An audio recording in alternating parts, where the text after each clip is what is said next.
you. Thanks for having me here. I am originally from Texas. I went to UT, so I didn't think that the first time I would be in front of a classroom would be outside of my home state, but it's great to be here.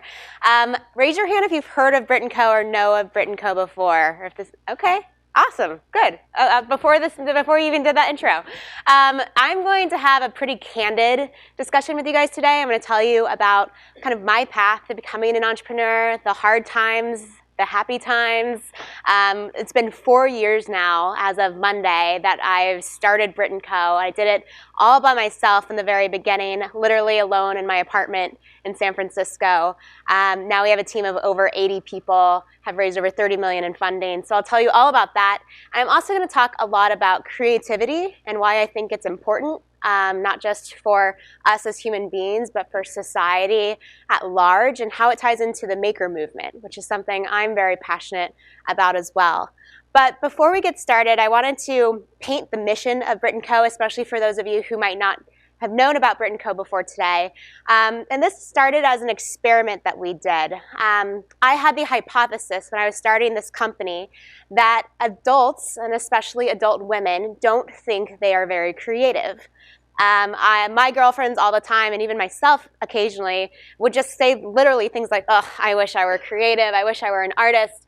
And I kept asking, like, why would you say that? When you were 3, 4, 5 years old, I'm sure that if people put blocks or Legos or Play-Doh or crayons in front of you, you went to town and you just dove right in. And so, like, what happened between the 5-year-olds and the 25-year-olds? So I got a group of the 5-year-olds and put them into a room and asked them to do a lot of creative things. And then I got the 25-ish-year-olds and put them into a room and asked them to do the same things. We caught it all on video, and here's what happened. Emma, scene 2, take 1. This is a really fun one. Okay.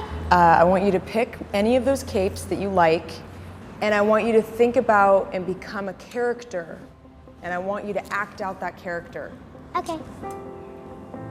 Ready, set, go. Hi, Elizabeth. Ready to go play? Want to jump rope now? We use our imagination a lot. Okay, you can paint whatever you want. I painted me and my dog playing. It's almost morning time, and those are little pieces of the day. And that's the grass, that's the dirt, and under it is just all color.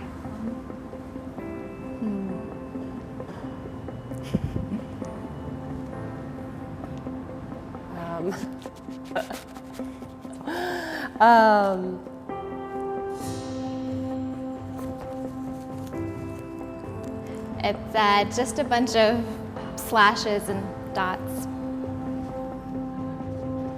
I'm not an artist, but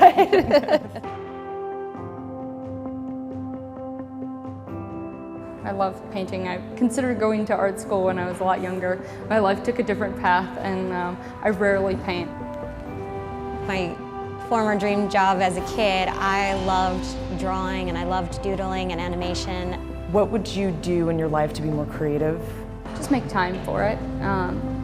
You know, I have a busy life, and oftentimes that's something that can fall by the wayside. How did it feel just in general to be creative today? It was very hard. Now we go play some more while it's cooking.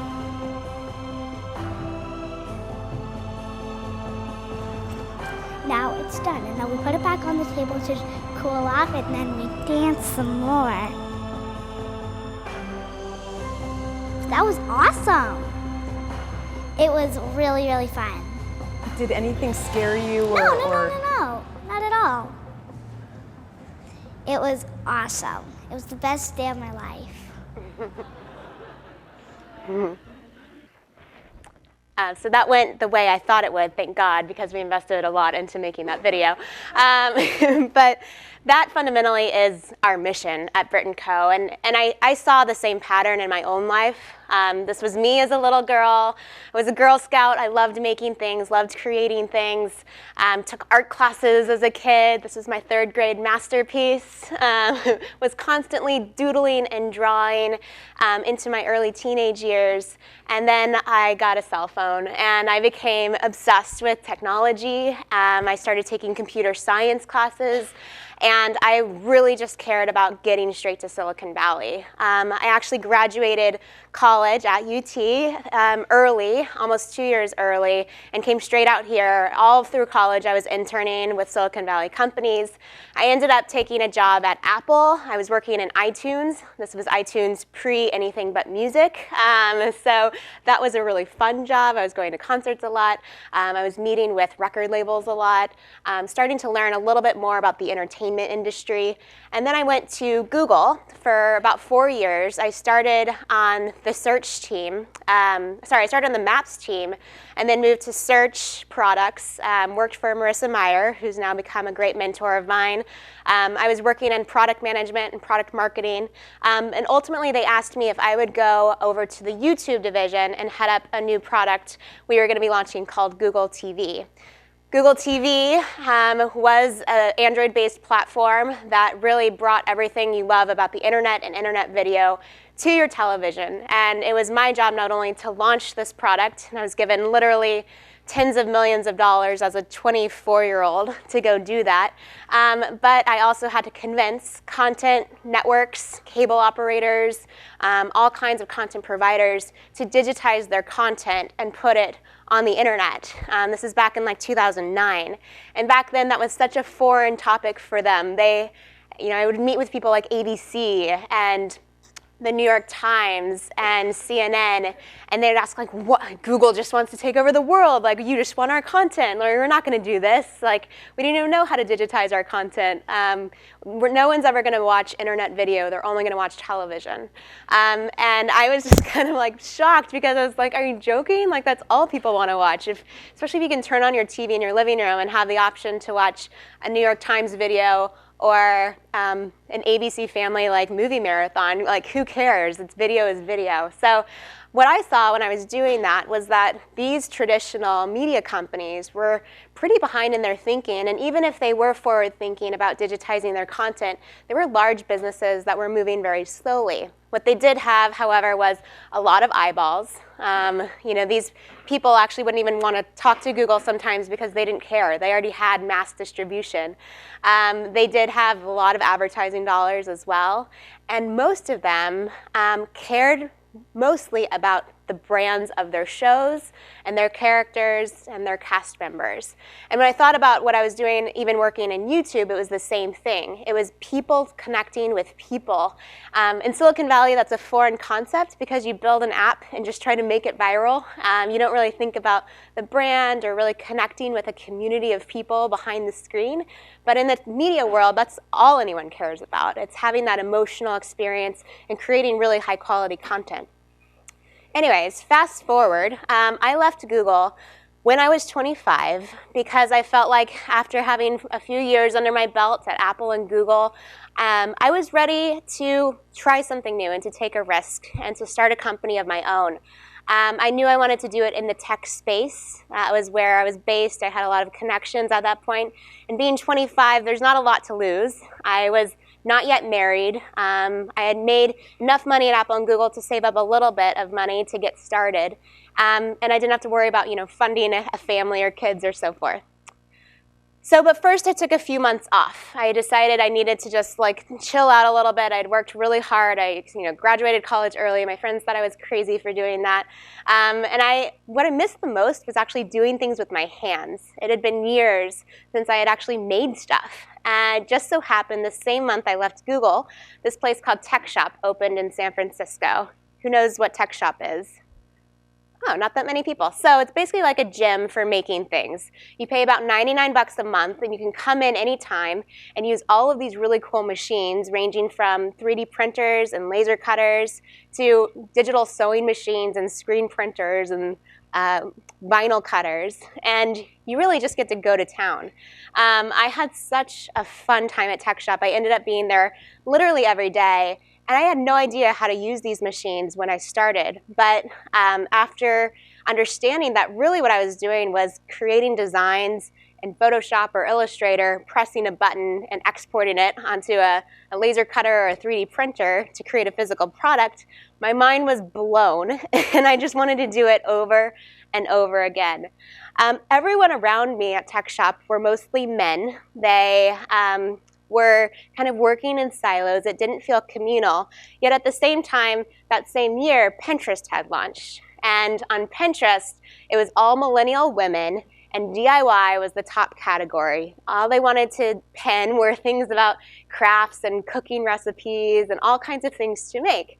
And that seemed kind of crazy to me because while I was at Tech Shop and I was doing all this stuff, my girlfriends would come up to me, like I told you before, and say like, "Oh, you're so creative. I wish I were creative like you." And I was like, I didn't know how to do this stuff a few months ago. It really wasn't that hard. I just like learned it. There were like online galleries and resources. These machines actually did the making. Like I didn't really do it. And meanwhile, they were pinning all the things they wanted to make. So it seemed like there was this delta and this gap between them aspiring to be creative but not actually knowing how to be creative. So Brené Brown says this: "I'm not very creative doesn't work. There's no such thing as creative people, non-creative people. There are only people who use their creativity and those who don't." And I fully agree with this statement, and that again is the point of my business, and that's when the light bulb did go off. And I was like, is this a business? Like, how could I make this a business? Clearly, I'm really passionate about it. I could see myself doing this for a long time. It matters in the world. It's a problem I see. So I started looking at the industry. And of course, I thought of Martha Stewart. And I was like, she was the leader of creativity for like my mom and my mom's mom. But, you know, she's... it doesn't really resonate with today's consumer. Like the stuff Martha would make would be like beautiful cakes and table settings that might take you the whole day, but it would be really amazing and your friends would be so jealous. And it felt really aspirational, but not really relatable. Today's society has maybe 30 minutes, has never done it before, like is totally freaked out about doing it in the first place. So what are like the hacks to get them there faster? I also thought about the retail world of crafting and arts and crafts. Michaels is the leader of that space. They do $5 billion of revenue a year, followed closely by Joann's and Hobby Lobby, who each do multi-billions dollars of revenue as well. The whole craft industry at large in the US alone is a $34 billion industry, which has not been disrupted in a very long time. Then I started, of course, going to data. So I looked up terms on Google search trends. How to had been growing over the years. 3D printing, of course, was a new technology that was starting to grow as a search term. And the maker movement, which I found the most interesting, was a term that didn't even exist before about 2007 or 2008.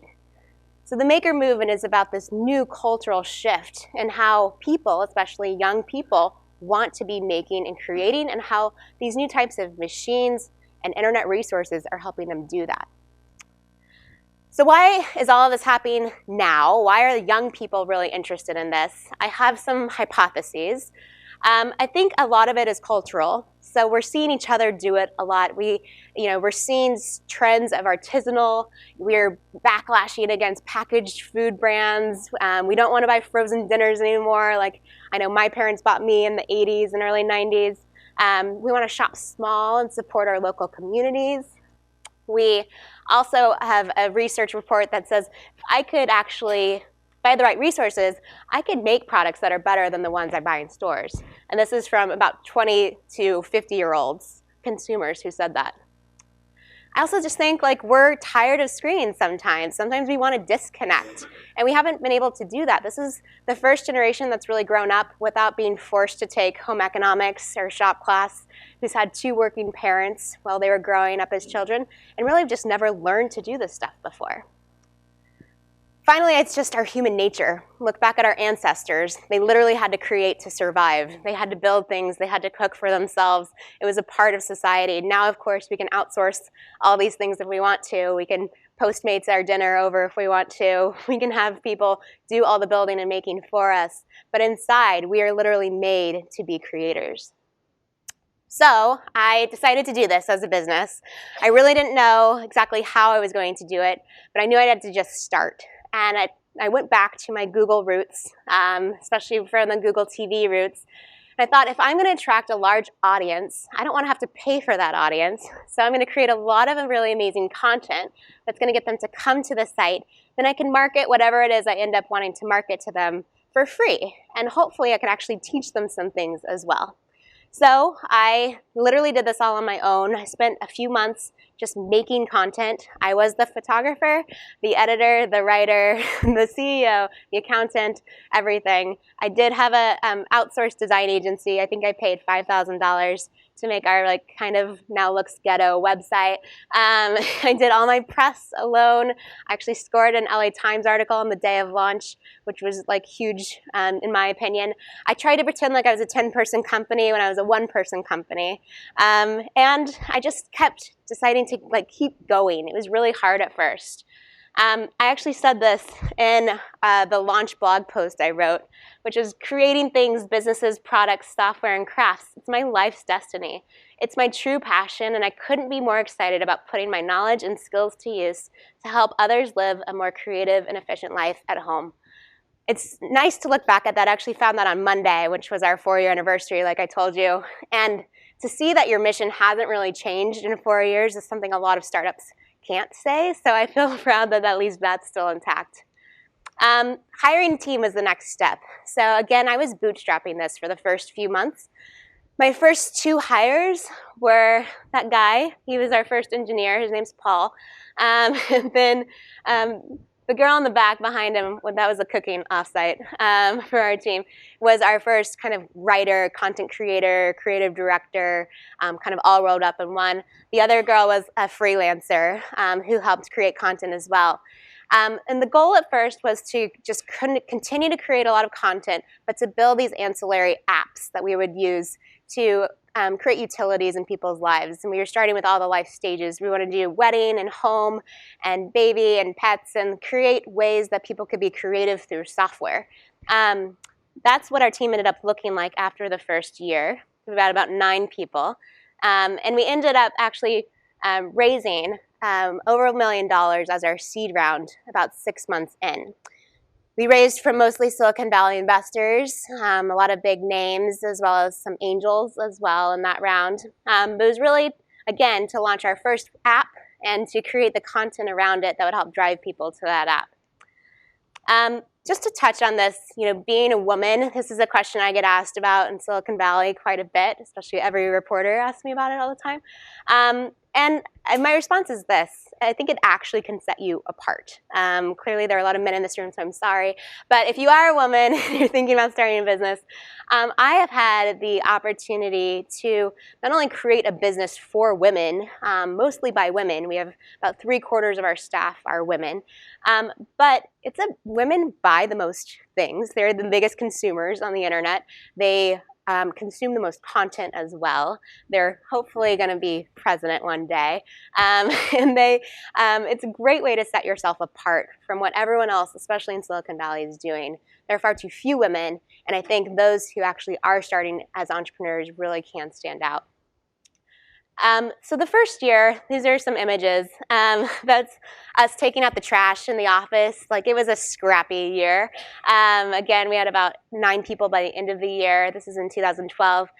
We would also do photo shoots that were really, I'm gonna use the word again, ghetto. We would go up to the roof and pretend like we were in some fancy city or something, and they actually ended up looking nice. That was in the SF Chronicle on the far left, the far right. But it wasn't that glamorous behind the scenes. We didn't have a professional photographer. We were really faking it till we were making it. So kind of in summary, again, over $1 million raised, 9 team members. We did actually have a small pivot. So a few months in, like I told you, we were creating these apps and thinking about this whole strategy as content marketing for the apps. The content itself was becoming really popular. And so we sort of paused halfway through the year and decided, let's actually just focus all of our effort on growing this company as a media business instead of an app business and see what happens. We actually started testing commerce as well. So DIY and creativity are kind of the essence of what we do. We decided to create DIY kits as a subscription business, kind of like Birchbox for DIY. So every month, people would get a different project with all the supplies and components they need to put it together in a kit.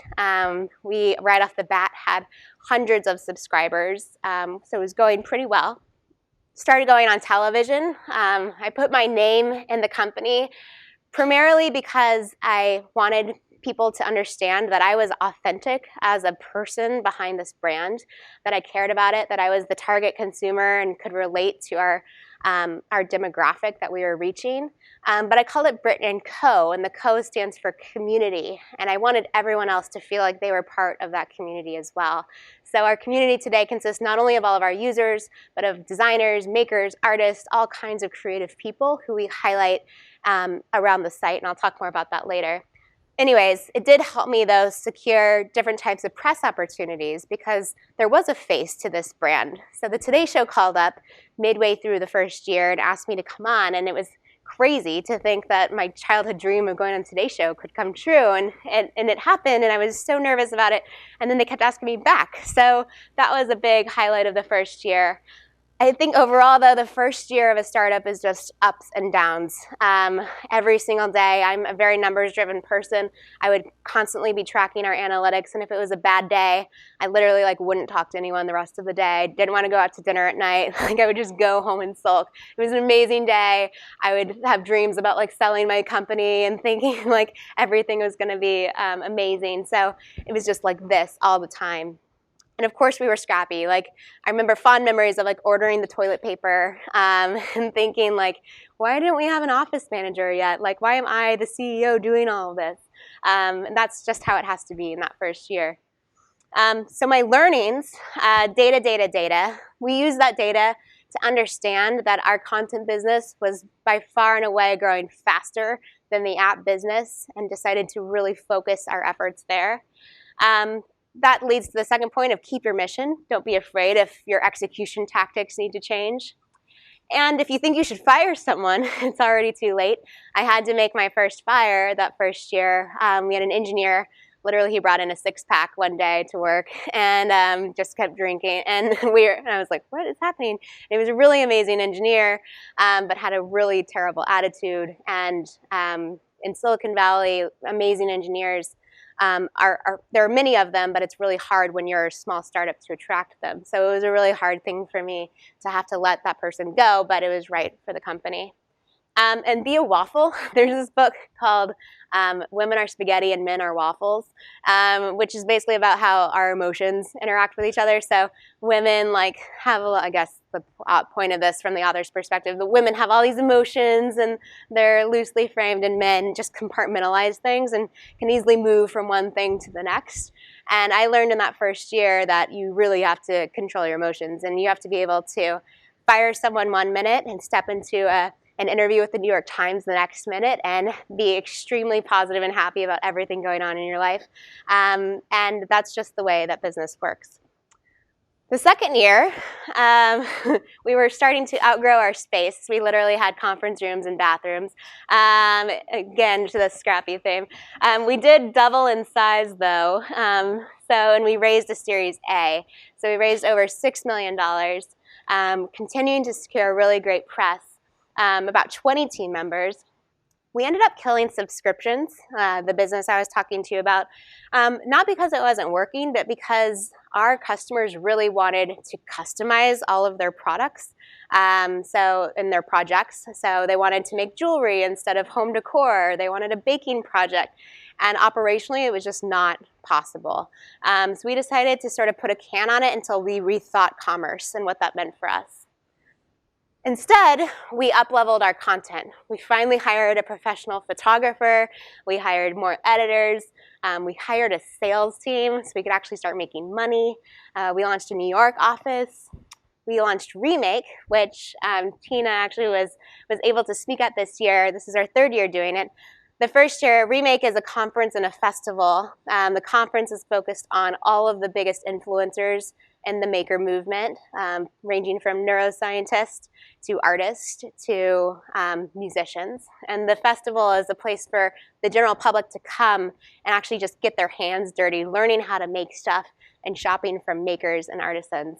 So that was a really big deal for us. We did secure major partnership deals. I became a spokesperson for companies like Target and even Velcro. And we were beginning to really get into the press cycle more and more, continuing to do television and things like that as well. So this is really a good growth year for us. Biggest learnings, hire a sales team as soon as possible. I was probably about a year too late on this. Learning that I could do $1 million in revenue in a year was shocking to me, and it was really just took a small team of salespeople to go make that happen. Shake them haters off. So especially when you're the face and the name of a brand, you're gonna get haters. You're gonna get people critiquing you all the time. That was probably one of the hardest lessons I had to learn in 2013, the second year. It's difficult. Celebrities talk about this all the time, I guess, but it's like everyone has an opinion about you and the work you're doing and why you're doing it and what your motives are. And now my response to this is that if you believe you are truly a good person who is really kind to people and you have a good mission, you just want to help people do more of like what they want to be doing, I don't know if anyone can actually bring you down. So that's been my response to all the haters. And then content quality is king. So as soon as we up-leveled our content, I mean, traffic just exploded. We had amazing photography, amazing journalism and writing, and we really saw that payback for us. The third year, our team, we didn't actually have to fundraise, which was a big deal. If you don't have to fundraise, you shouldn't. We doubled again to about 40 people. This is last year, 2014. And I would say this is the year we really, truly found product market fit. We were tripling, if not quadrupling in growth year over year, both from a revenue perspective and a user perspective. We did re-enter commerce again, and we started by really testing. We did 2-week sprints, which we would put a new product out there, meaning a software product, and a different variation of commerce. And in 2 weeks or maybe a month max, we would understand if it was successful. So we had parameters set up to understand and gauge what do people want to buy from us, what do they not want to buy from us, and let's do more of that and less of the things that they don't want to do. We ended up finding that people really wanted to come to us to learn. They wanted to take classes about how to do this stuff because they didn't know how. So we started launching classes ranging from calligraphy to coding to cake decorating to digital photography. We started giving them the kits of all the supplies they needed to take those classes. So if you want to take calligraphy, you can get the inks and the pens and the papers and everything you need. And we found that they also wanted to support artisans and makers, but they sort of felt like going to a place like Etsy was a little overwhelming. There was so much supply of product that no one was really curating it down. What we were really great at, especially being a media company, was curation and editorializing things and products. So we launched a marketplace, a curated marketplace of different types of makers and their products. I was pregnant last year. That's me on stage at Remake again last year, literally 37 weeks pregnant. That was really crazy. I literally could have been in labor if I hopefully, I didn't. I was actually a week late, which is another story. But it was nuts. Like I had a lot of women entrepreneurs that I knew, but not many that had been kind of in the thick of growing their business while they were having their first child. And it's hard. You think like, what are my employees going to think? What are my investors going to think? We do have to raise another round of financing soon. Like, what do we do about that? Can I walk into a new venture capitalist office, like 37 weeks pregnant, and go raise money? And so it was difficult, and made it through, but decided to fundraise in January instead of in Q4 of last year, which which meant that I basically had a month or two after having a baby to like pull myself together and go pitch investors. Meanwhile, I was writing a book, our first book. I was hiring our first adults. So people over 40 is what I qualify as adults, which like really can shake up the culture of a startup when you're like all people in their 20s and early 30s. We also were testing retail businesses. So we launched a pop-up store in San Francisco, which was all based on experiential retail. So people could come in, they could take classes, they can like sit down and do free projects. They could also buy goods from our makers. So it was a combination of traditional retail and experiential retail. And we also tested wholesale. So we are making all these kits and products, and we wanted to test if they would sell in other stores. So we put them into different types of retail stores all around the country. So it was a big year. Learnings from that year: product market fit is crucial. This is something that you should, if you're an entrepreneur, strive to get to as soon as possible. It's what your investors will continue to invest money in, and if you aren't there, they will not. Company cultural changes should be expected as you scale. We had a lot of pushback from our 25-year-old engineers who were like, why are we hiring an adult? It's a suit. Like, we had to kind of explain like why it would be good for the business and why the culture like wouldn't get super process heavy. Pregnancy bias is a real thing. Like, I did have to rethink our fundraising schedule because our board didn't want me walking into a venture capitalist office like 8 months pregnant. It's conquerable. We got through it, but it's not the greatest thing, and it does detract from if you're a female entrepreneur who's young and wants to have a family. The fourth year, we continued to grow. So this is this year, to catch you up. We raised $20 million. So after going through that labor and delivery process, I went right out into the streets and started pitching and got a lot of really great interest, brought in some amazing investors, raised $20 million, which has now enabled us to hire 80 people. The book launched a couple months later and made the bestseller list. So that was a big highlight of this year too.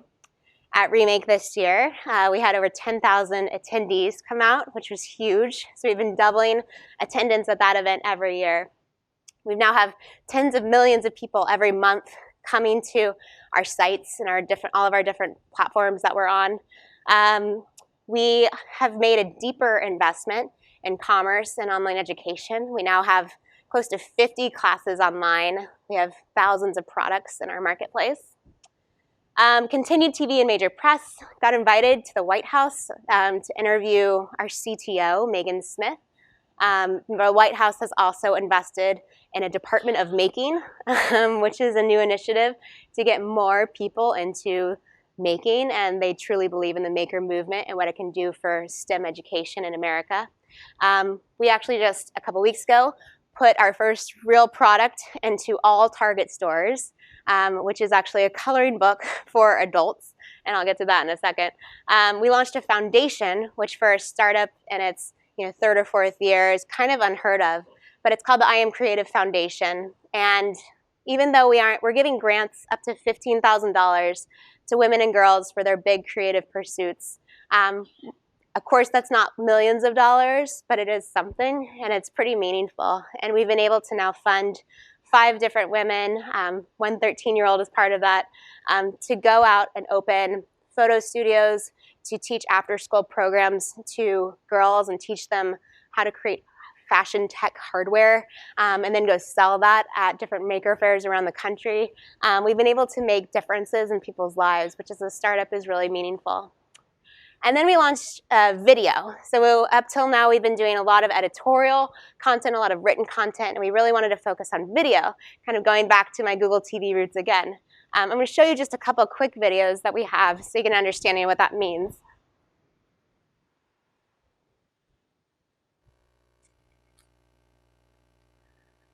So this first one is really just basic. It's a how-to series that we created.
So again, just kind of trying to bring to life some of these projects and ideas and teaching people that they're pretty easy and you can learn all of that in under 60 seconds in a video.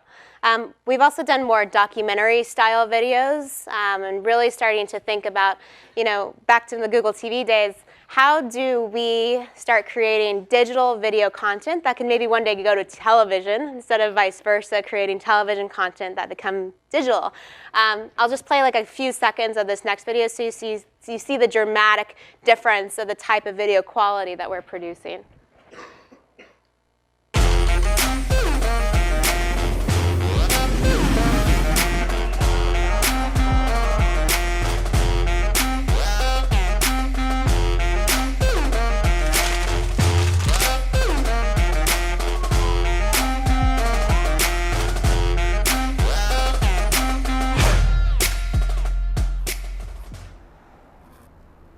There's no real recipe of how I work.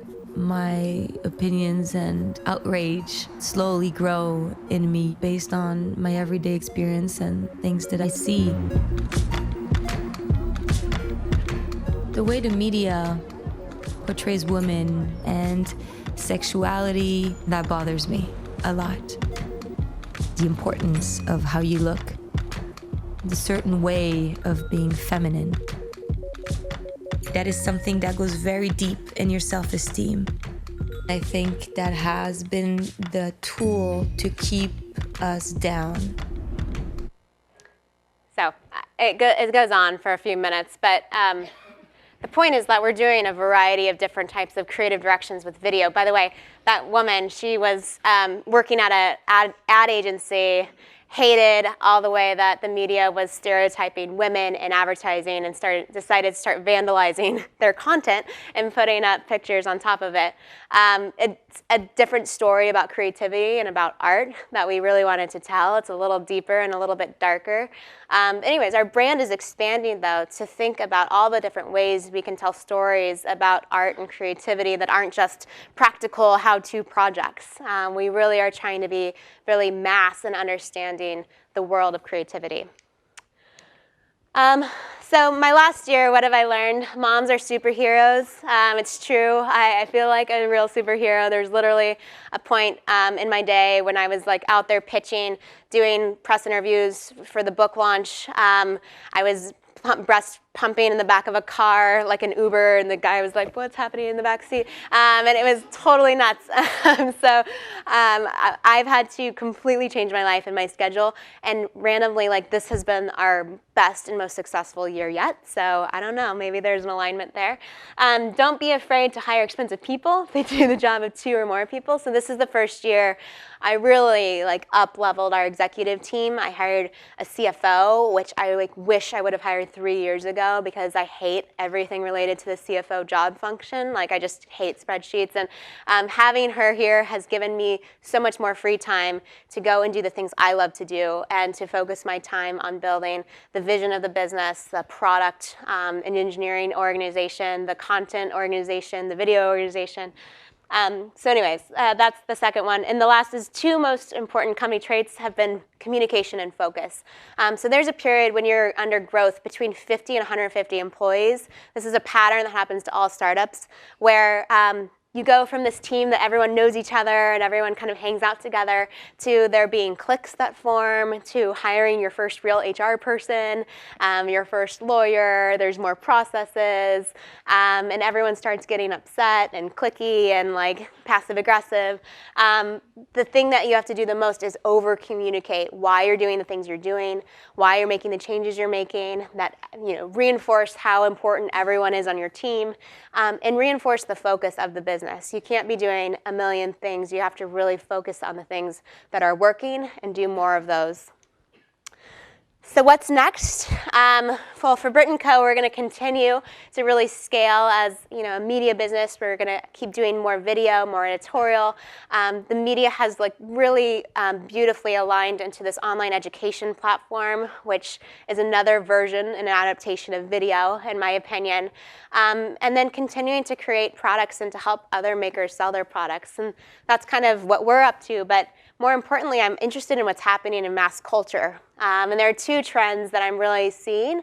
The first is mainstream creativity. Literally, as I was driving down here today, a New York Times reporter called me wanting to interview me because she's under the pretense that creativity is the next meditation. And that's exactly what I've been starting to think about this year. That's like under the same pretense of why we met. I'm fascinated with the neuroscience behind creativity and how it really can impact your brain. This is me at Burning Man this year. It's the first time I ever went. It was a crazy experience. I was there for 2 days, and I thought it was like this crazy rave in the desert. But what I found was that it was this beautiful place where people were making art, they weren't afraid to express themselves. This woman is dressed up all in tutus, like literally that's all she's wearing, which is really crazy. Celebrities even are starting to go to this festival, and they're experimenting with their own creativity in the way that they dress and the way they act. I look at my son, who's now 1, his name is Ansel, and he wants nothing more than just to do creative stuff all day long. And again, like I keep coming back to this, like why is this good for humans, adults and kids alike? We tend to find that there's a lot of data about how creativity can be good for your well-being. So it can reduce cognitive impairment as you're aging. We also find that anxiety disorders, which are the most common mental illness in the US, is the most common, is helped by creativity. Coloring books, and back to kind of my point there, are one of the things that are helping people with anxiety and depression relax and de-stress. 4 of the top 10 Amazon products from this year are adult coloring books. All of Amazon products, 4 of the top 10. 30 million globally are affected, 350 million are affected by depression. So imagine the impact that we can make if more people are participating in creative projects that can help them release stress, anxiety, and tension. More about the brain, we're really working to understand what's happening with the brain. There are actually people here at Stanford who we're working with who are completing research studies that have lasted for 5 years and are understanding how the brain is impacted by creativity, and if it's a muscle that can actually be trained, similar to muscles in your body and how they're trained when you're exercising. Sneak peek, yes, it does get stronger as you practice more. This was an example of the coloring book we launched just to start proving this stuff to the mainstream culture. We did it in partnership with Crayola. And we're continuing to scale our online classes, like I said. I really think part of the reason why people aren't participating in creative projects is because they don't know how to start. They literally don't have the skills that they needed that other past generations had. The maker movement, though, is what's more exciting to me, and this is something that will continue to get bigger and bigger every year, like you saw in that Google search graph. It's about everything from kind of the analog world of making and creativity, traditional arts like letterpress, which are coming back, but also all the benefits that technology is bringing to how we're making and creating. We're able to open source our designs so that others can freely download them and access them. There are online learning platforms, not just from Brit Co, but from others as well, where people are able to get educated if they don't live near a college, university, or any type of workshop that offers classes. 3D rendering is so cool right now. This is a new startup called Modsy that launched. You can literally take a picture of any room in your house, and they'll 3D render it and show you what real furniture looks like in that room. They're importing products from like West Elm and Crate and Barrel and letting you swap things in and out. So from an interior designer's perspective, like this is a new way to think about creativity. Smart devices, of course, and machines that are helping us learn things faster. This is a favorite example of mine. It's called the Guitar. It's an iPhone connected guitar. It literally shows you the chords from an app on your phone that you should be playing. So it teaches you how to play the guitar just from looking at your phone. Crowdfunding, of course, is what's enabling all of these small entrepreneurs and startups to actually get started. We've seen some amazing new products launched because of Kickstarter and Indiegogo. There's only more of that to come. 3D printers, which has not yet gone mainstream for sure. They're still very expensive. Quality isn't there yet, but they are getting way better. People are using them to create human tissue and bone, to create all kinds of food. I'm an advisor for a company that's actually using 3D printers to create real clothing and textiles through a process called electronic spinning.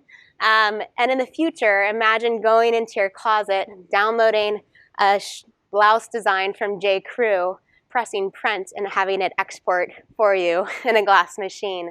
Like, this is a real future that's literally years in front of us.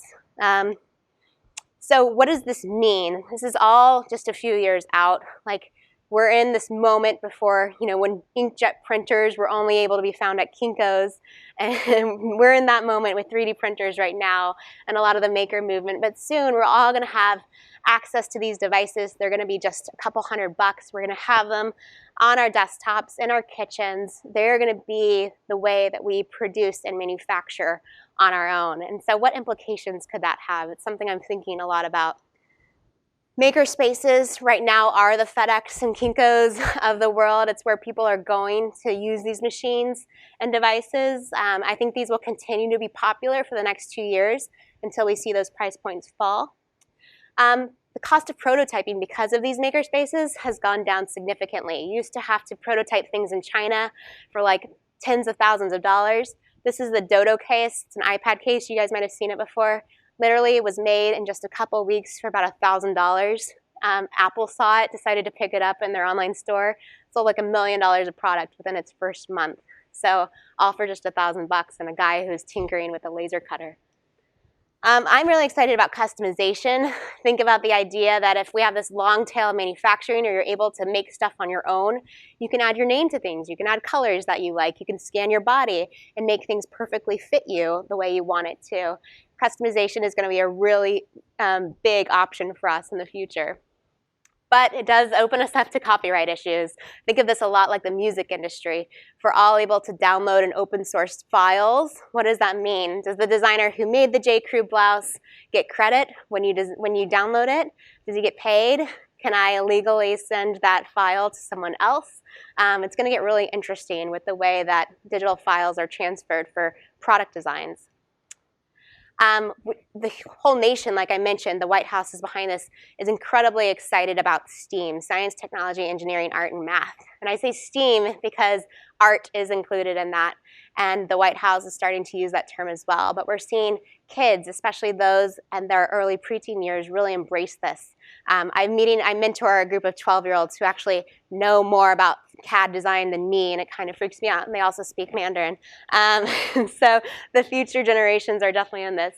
But of course, it all comes back to play. Regardless of how this affects our economy or different industries, I hope that people will also just take time to participate in creativity in their daily life. One exciting note to end on is that with all of these changes of the maker movement, people are predicting that the self-manufacturing in homes could equate to a $55 billion industry by the year 2020. That's just 5 years away. This is on top of kind of the arts and crafts industry that already exists. So this industry is only getting bigger, and it's getting bigger very quickly. So pay attention.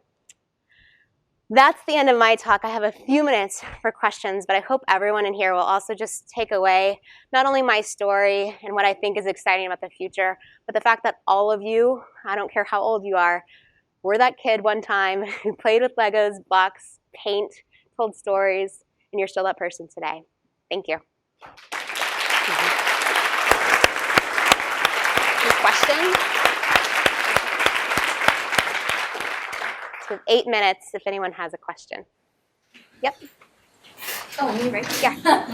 What would you change, like, in your hiring process? You know, how you said, like, I wish I hired some people earlier.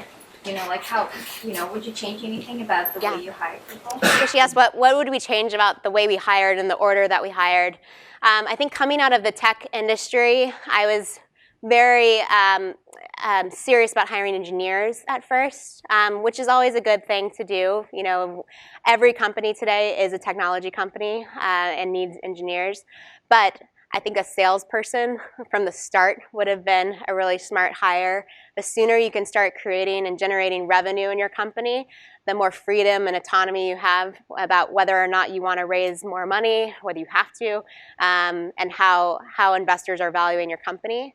And on that note, if you're going to be generating revenue, hiring a CFO who can really manage those budgets and maximize kind of your profits and losses is a really great thing to hire early on as well. Yep, in the back.